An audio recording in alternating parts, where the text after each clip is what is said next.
जानकारी आई, हमने चुनाव अधिकारियों को लिख कर दिया कि सारे बूथ का डाटा हमें दिया जाए और इसका जितना पैसा चाहिए लिया जाए। चुनाव अधिकारियों ने सारा बूथ का डाटा हमें दे दिया। जिस बूथ में 0 वोट निकला उसका भी दस्तावेजी एविडेंस हमें दे दिया। हमारे पास 0 वोट का दस्तावेजी एविडेंस है। इसलिए तो मैं कहता हूं, बदमाशों के साथ बहुत अक्लमंदी से लड़ना पड़ता है। बूथ कैप्चरिंग करने वाले लोग गुंडे होते हैं, मवाली होते हैं, अनपढ़ गवार होते हैं, उनके पास दिमाग नहीं होता है, वो किसी और के दिमाग से चलते हैं। मगर ईवीएम मशीन में इस तरह से घोटाला करना बहुत ऊंचे दर्जे की बुद्धि होने की जरूरत है। और जब घोटाला करने वाले के पास इतने ऊंचे दर्जे की बुद्धि है तो उसको पकड़ने वाले के पास उससे भी थोड़ी ज्यादा बुद्धि होनी जरूरी होती। सामान्य बात नहीं। दूसरी बात, चंद्रपुर में दूसरा हमारा कैंडिडेट था, हमारा मित्र कैंडिडेट था, उसको हमने एप्लीकेशन करवाया। क्या करवाया? हमको पहले से मालूम था, जो नहीं हो सकता उसका एप्लीकेशन करवाओ। तो हमने एप्लीकेशन करवाया, रिकाउंटिंग किया जाए। अधिकारियों ने लिख कर दिया रिकाउंटिंग नहीं होगा। अधिकारियों ने लिख कर दिया रिकाउंटिंग नहीं होगा। अरे किसको चाहिए भाई रिकाउंटिंग? हमें तो सबूत चाहिए। हो गया, सबूत आ गया हमारे पास।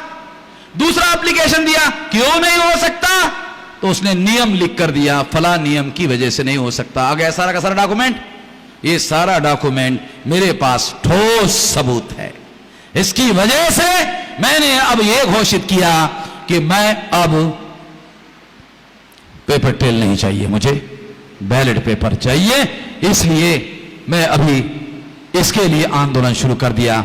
आंदोलन के लिए 5 करोड़ लोगों के सिग्नेचर इकट्ठा करना है। उसका पर्चा मैं लिख रहा हूं। उसका पर्चे का टाइटल है वामन मेश्राम की चुनाव आयोग को चुनौती। चुनाव आयोग ने पॉलिटिकल पार्टी के लोगों को चुनौती दी, आओ और ईवीएम मशीन को हैक करके दिखाओ। 4 घंटे का समय देते हैं। मैं लिख रहा हूं चुनाव आयोग को वामन मेश्राम की चुनौती। मैंने जो सवाल सुप्रीम कोर्ट में पूछे आपने जवाब नहीं दिए। मैं जनता की अदालत में जा रहा हूं, मेरे सवालों का जवाब दो। और मैं आपको 4 महीने का समय देता हूं। आपने 4 घंटे का समय दिया, मैं आपको 4 महीने का समय देता हूं। क्यों?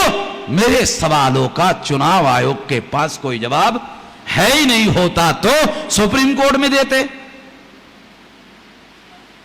ये पर्चा अब मैं लिख करके आउट कर रहा हूं। साथियों, मैंने जब ये योजना बनाई तो कुछ लोगों ने मुझे कहा कि 5 करोड़ वोटर्स लोगों के सिग्नेचर अगर आप दे देते हो तो देने के बाद अगर आपकी बात चुनाव आयोग ने, राष्ट्रपति ने नहीं मानी तो क्या करोगे?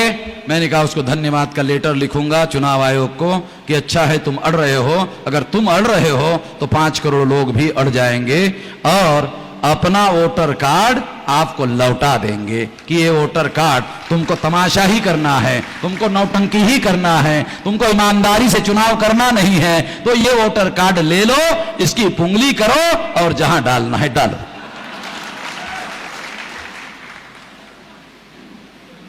साथियों, जब मैंने बात कही कि चुनाव आयोग को लेटर लिखूंगा धन्यवाद का, अगर मेरी बात नहीं मानते हैं तो एक तो ये बात करूंगा और आगे 5 करोड़ लोगों को साथ में लेकर 15 करोड़ इकट्ठा करने का योजना बनाएंगे।